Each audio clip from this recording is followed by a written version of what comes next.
There's just over a year left before the election for the Mountain Congressional seat, and the GOP does not have a candidate lined up to take on Democrat Heath Shuler. Shuler defeated 8-term incumbent Charles Taylor last year, and so far, Taylor has been mum on a rematch. News 13's Pat Simon joins us now. Pat, frustration may describe the mood of many Republicans. Very much so, Larry, because every day the 8-term congressman does not make a decision about whether to run again, Republicans lose more ground to Congressman Shuler.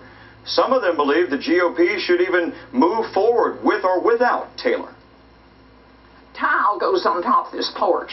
Zora Reese Hayes is a builder by trade. But see, we have all of our mantles custom built. Something she has enjoyed for years, like politics. But now times have changed, and this longtime Republican wants to rebuild the GOP in the mountains. I'm hoping for some new blood that is easily recognized by the community. And it doesn't have to be from over in Henderson, Transylvania County. Hayes remembers being one of the few that backed Charles Taylor the very first day he ran for Congress. The man had gone into business in high school. He's an extremely successful entrepreneur.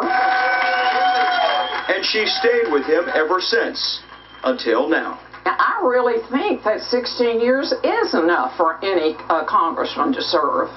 We can wait as long as he wants to wait, quite frankly. While other party faithful are holding out for Taylor to decide, patience may be running thin. Members of the Henderson County Republican Men's Club wrote a recent letter to Charles Taylor asking for his decision now to help challenge Mr. Shuler on any issue. They say it's difficult to understand the rationale of delaying a decision any longer. It does give the Congressman Shuler a lot of airtime that's not countered by the Republican Party. That we don't like.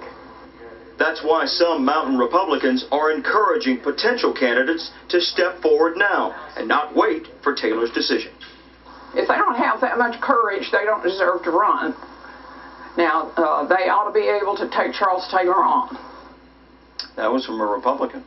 We left phone messages for a response from former Congressman Taylor, but he did not return our phone calls. One Republican leader I spoke to today expects something to happen really right after Labor Day. Hopefully, he says, announcement at that time from Charles Taylor, or even a new candidate, or candidates who break from Taylor altogether. Tammy? Thanks, Pat.